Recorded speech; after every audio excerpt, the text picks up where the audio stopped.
Good morning and welcome back to our second lesson on figures of speech. In our first lesson, we saw 10 figures of speech. We continue from the 11th one in our second lesson. Shall we continue? Pathos. I have already told you about pathos. I think while discussing Aristotle's seminal work, Poetics, we came across this term, pathos. Nevertheless, let's have one more look at it because it is quite an important figure of speech. In simple words, what's pathos?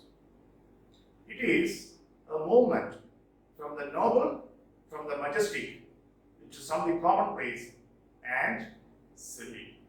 And generally, some writers use it in order to create a comic effect, a comic scene. Shall we look at some examples? This is the same explanation that I have given you. You can pause or write down. This is important from the examination point of view. This term was first used by Alexander Pope in his 1727 essay, Very Pathos. Okay. Important for the exam. Jane Austen again used pathos abundantly to a great extent in her novel Northanger Abbey. Important for exam. Let's look at one or two examples. Her hair was finely curled.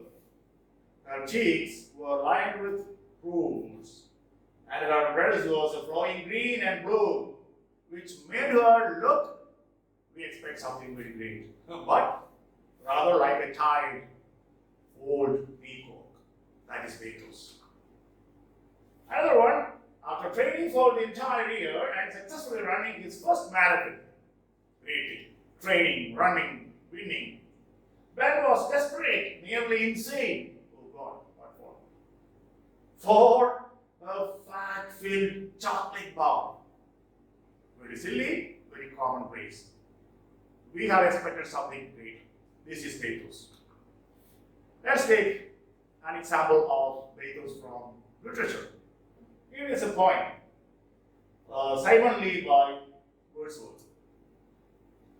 Critics are stunned why Wordsworth has entered the poem with pathos.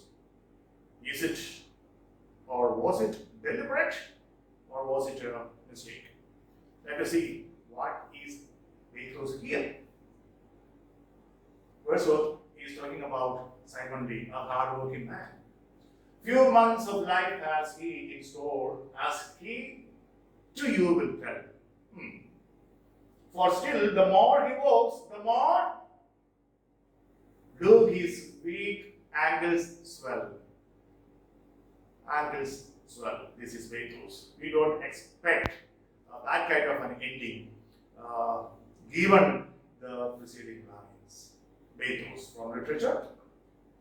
Another example of pathos from literature is from Tennyson's narrative poem, Enoch Arden. Very quickly about him. Enoch Arden was a very, very poor man, a fisherman, and he was married to Annie, and they had 3 children. Because of his financial problems, he became a merchant seaman. But one day, their ship got wrecked, and they landed upon a desert island. For a long 10 years, there was no news of Arden. So his wife, Annie, married another man. Now, after 10 years, Enoch Arden returns to his village, Little Port. He then discovers that his wife is already married to another man and they have a child. He dies of grief. Dies a broken-hearted man. And then the villagers of Little Port giving him a funeral. Let us look at the lines. So passed the strong, heroic soul away. And when they buried him, the Little Port had seldom seen a costlier funeral. Costlier funeral. This is really pathos. We don't talk about expenses of the funeral of a man, do we? No, we don't. Okay. The next one is catachresis. Catachresis. What is this? It is the incorrect use of words. Let us look at some examples. I am ravished, or I am ravenous, or I am famished. You are using an incorrect word. Actually, the person is very hungry. So we use the word I am ravenous, or I am famished. In the place of those two words, what is used here?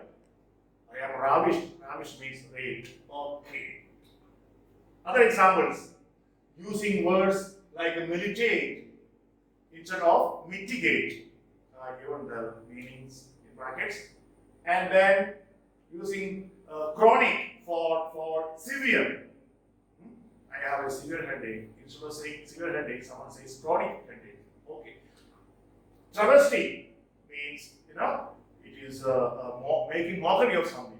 It is a sort of distortion of something. Instead of using travesty, someone uses tragedy. Or instead of using anachronism, instead of using anomaly, somebody uses anachronism. Why? What is anachronism? Any idea what it is? It is, suppose in Shakespeare's play you find a clock used. Those days there was no wall clock. So that is anachronism. Okay, next one. This is a very important one. That is cataphore. Cataphore. Cataphore means what? Look at the definition. It is a word or phrase that points to words or ideas that come later in the text. It helps to guess what will happen next in the text. Let me explain in simple words. See, when you use a pronoun first, and that pronoun points forward to a noun or some ideas in the text. This is known as cataphoric reference. Okay, let's look at some examples. He may be approaching 37. We have begun the sentence with the pronoun he. But Jeff has no plans to retire from the sport yet. So he makes a forward reference to Jeff. This is cataphoric reference. Another example. After he had received his orders, the soldier left the barracks. After he had. So he points to the soldier. Forward reference in the text. Cataphoric. Why do we envy him, the bankrupt man? Him points to the bankrupt man. Please, this is important. One year they asked. They gave a sentence and they underlined the pronoun and asked what figure of speech it is. They gave four: cataphoric, anaphoric, and some others. I'll tell you immediately, quickly, what anaphora is. Before that, one more example. It was the highest in the country at the time, and the significant growth was a clear indication of the strength of the state's socio-economic development. Here it points forward to a set of ideas in the text. What is that? State socio-economic development. This is a cataphoric reference. Pronoun is used first, and then later in the text, that pronoun points to some ideas. This is cataphoric reference. This is important when you do reading comprehension. Sometimes you may not know what a pronoun refers to. So please be sure of what a cataphoric reference and what an anaphoric reference. Okay. Now, anaphora. What is anaphora? Just the opposite of cataphora. Cataphora, pronoun, refers to a noun later in the text. Anaphora, a noun comes first and then you find the pronoun coming later. Okay? We'll see examples. I went out with Alice on Sunday. She looked very awesome. See, this is a common one. We always use anaphora. First pronoun, first noun, then pronoun. And the pronoun used later refers back. In cataphora, what happens? First pronoun, then noun. That's the difference. A longer example. Investing in real estate may be a great way of increasing your net worth, but it is no easy avenue to strike it rich. Here what happens? This pronoun it refers back to investing in real estate. So investing in real estate, this is a anaphoric reference. The pronoun referring back to a noun. Clear? Simple examples. A chef went to the bank yesterday. He was so annoyed because it was closed. This is very easy. Chiasmus, or some pronouns chiasmus. What is chiasmus? It is a rhetorical device in which two or more clauses are balanced against each other by the reversal of their structures. Don't worry about the definition. Look at the examples. Then you will remember what chiasmus is. People should eat to live, not live to eat. Okay. Let us never negotiate out of fear, but let us never fear to negotiate. The structures are reversed, balancing against each other. Never let a fool kiss you or a kiss fool you. You forget what you want to remember, but you remember what you want to forget. Okay. Climax. What's climax? It is a figure of speech in which words, phrases, or clauses are arranged in order of increasing importance. In order of increasing importance. From the lowest we go gradually up and up and up. Let us see. Let a man acknowledge his obligations to himself, his family, his country, and to God. This is in an ascending order of importance. Out of the frying pan, okay, into the fire. Okay, another one. In Romeo and Juliet, after killing Tybalt, this is for literature, that's more important to us. Romeo realizes that he has killed his wife's cousin. This juncture in the play is a climax because from there a lot of things will happen. So that is climax in a film or in a book. In Joseph Conrad's The Heart of Darkness, I don't know whether you have read this novel now, a beautiful one. We will talk about it when we discuss or when we survey the history of English literature. In this novella, the narrative reaches its climax when Marlowe, the narrator, and also a traveler, reaches the inner station in Congo or on the bank of the Congo River, and it discovers Kurtz, the protagonist of this novella. At the moment, this is enough. I'll tell you more about the novella when I discuss that novel. Conceit. In simple words, it is drawing a comparison between two totally dissimilar things. This is known as conceit.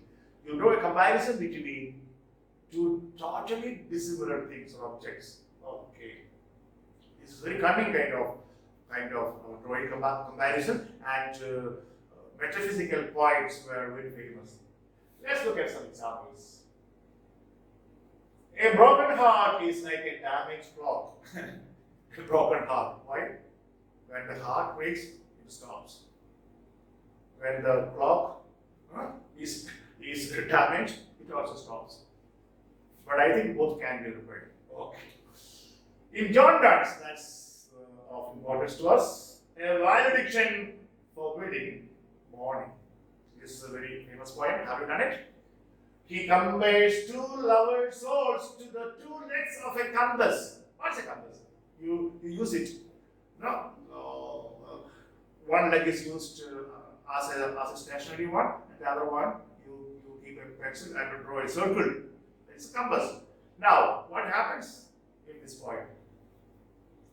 Donne is going on a tour of Europe, and his wife is very sad.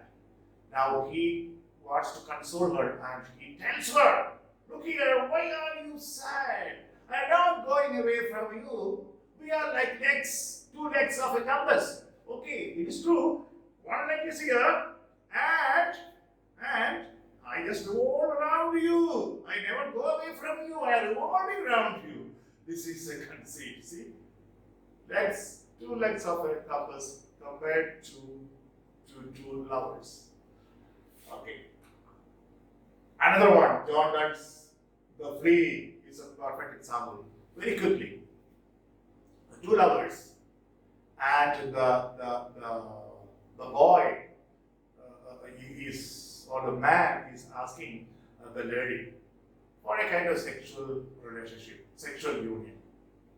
But she is very coy, and she doesn't respond to his request. As they are talking, a flea comes and sucks something like a mosquito. A flea comes, settles on the lady, and sucks the blood. Same flea settles on the man, sucks his blood too. Taking advantage of this phenomenon, the man now tells the woman, "Look, your blood and my blood are mingled in the flea." Already mingled. Then why can't we mingle it actually, physically? This is, look at the conceit used here. So ingenious, so skilled, so fanciful. Edmund Spenser's Epithalamium, we will discuss this poem when we survey the history of English literature, characterizes his beloved's eyes, describing his beloved's eyes, being eyes compared with what? Like sapphires shining bright, kind of precious stones. Her cheeks like apples, which the sun has made reddish. And her lips like cherries, charming men to bite. See the comparison here. This is conceit. An excellent modern example of conceit is the opening line of T.S. Eliot's very, very famous poem, probably After the Wasteland, the love song of J. Alfred Prufrock. How the poem opens, Let us go then, you and I, when the evening is spread out against the sky, like a patient etherized upon a table. The evening sky is compared to a patient who is given anesthesia and kept on a table awaiting surgery. See the comparison. The evening sky compared to a patient waiting for surgery. Famous lines. Now, in one exam, a question was asked. They gave these lines and asked whether it is a dramatic monologue, whether it is many other options are given. It is an example of dramatic monologue. Okay, it's a monologue. Okay, next. Dysphemism. Dysphemism. This is opposite of euphemism. What is this? It refers to the use of a harsh, more offensive word in the place of a polite one. Very harsh words are used. These words can insult others. But in euphemism, we use polite words in the place of harsh ones. Let us see some examples. Snail mail for postal mail. Snail mail. This is dysphemism. Egghead. Oh, he's an egghead for genius. Cancer stick. You're using cancer stick for cigarette. Bullshit. We use for lies. Euphemism is the substitution of an inoffensive term for one considered offensively explicit. So you use an inoffensive word, then it is euphemism. Going to the other side for death. The man has gone to the other side. Or the man went to the other side last week. He died. You are becoming a little thin on top, means becoming bold. We do not hire mentally challenged people, stupid people. Okay. Our teacher is in the family way. We don't say, oh, our teacher is pregnant. No, she is in the family way. Very, very polite. Epigram. What's epigram? It is a memorable, brief, interesting, surprising satirical statement. Satirical statement. Note that, because epigram is different from aphorism. Aphorism is a wise saying. Epigram is a wise saying, but there is satire, there is sarcasm hidden in it. Let's see some examples. I already explained. Okay? Aphorism is simply a wise saying. Epigram has sarcasm hidden within it. That's it. No one can make you feel inferior without your consent. Mankind must put an end to war, or war will put an end to mankind. Very satire. It is better to light a candle than curse the darkness. Now, examples of aphorism. Just to contrast, you can contrast it later on at your free time. Early to bed, early to rise makes a man healthy and wise. There is no satire. It's a wise saying. Give a man a fish and you feed him for a day. But teach a man to fish and you will feed him for a lifetime. Very intelligent, wise saying. That is the end of the class. Second lesson. I think you have understood whatever we have discussed. Thought for the day. At the end of every lesson, I will give a thought. What is the thought? Don't let your voices be drowned by the voices of others. You know, very often it happens in our family, among our friends, circle, etc. We tend to do something because that's our passion. But then when you discuss your passion with your parents or teachers or some of your friends, what happens? They discourage you. They advise you to do something else, but that's not your passion, heart's passion. That means you are letting other people to drown your uniqueness, your unique voice, to drown your individuality. Don't do that. Pursue your passion.